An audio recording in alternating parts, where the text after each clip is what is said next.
दोस्तों, इस कथा के बिना अधूरा है वट सावित्री व्रत। तो आइए जानते हैं क्या है वो कथा। ज्येष्ठ माह की अमावस्या तिथि को पड़ता है वट सावित्री व्रत। आज सुहागिन महिलाएं पति की लंबी आयु और अच्छे स्वास्थ्य के लिए बरगद के पेड़ की पूजा करती है। इसके साथ ही वट वृक्ष से कामना करती है पति के साथ साथ संतान सुखी रहे।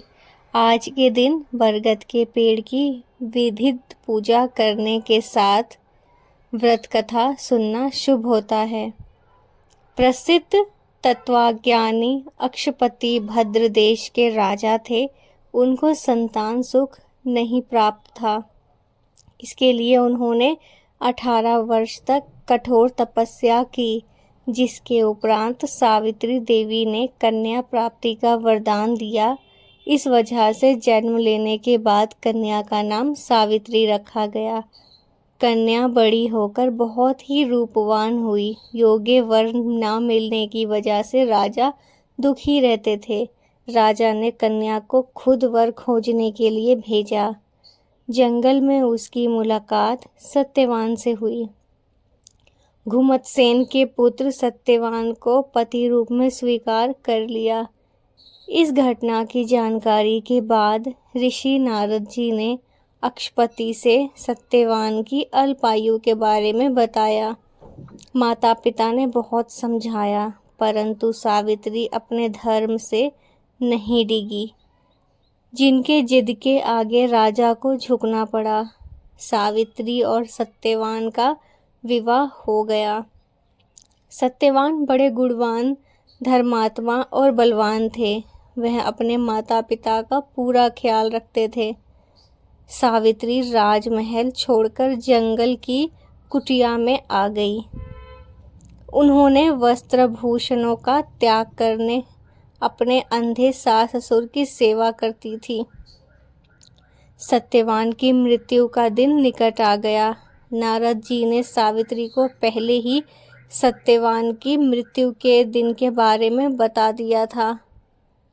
समय नजदीक आने से सावित्री अधीर होने लगी। उन्होंने 3 दिन पहले से ही उपवास शुरू कर दिया था। नारद मुनि के कहने पर पितरों का पूजन किया। प्रत्येक दिन की तरह सत्यवान भोजन बनाने के लिए जंगल में लकड़ियां काटने जाते थे, तो सावित्री उनके साथ गई। वह सत्यवान के महाप्रयाण का दिन था। सत्यवान लकड़ी काटने पेड़ पर चढ़े, लेकिन सिर चकराने की वजह से नीचे उतर आए। सावित्री पति का सिर अपनी गोद में रखकर उन्हें सहलाने लगी। तभी यमराज आते दिखे, जो सत्यवान के प्राण लेकर जाने लगे। सावित्री भी यमराज के पीछे पीछे जाने लगी।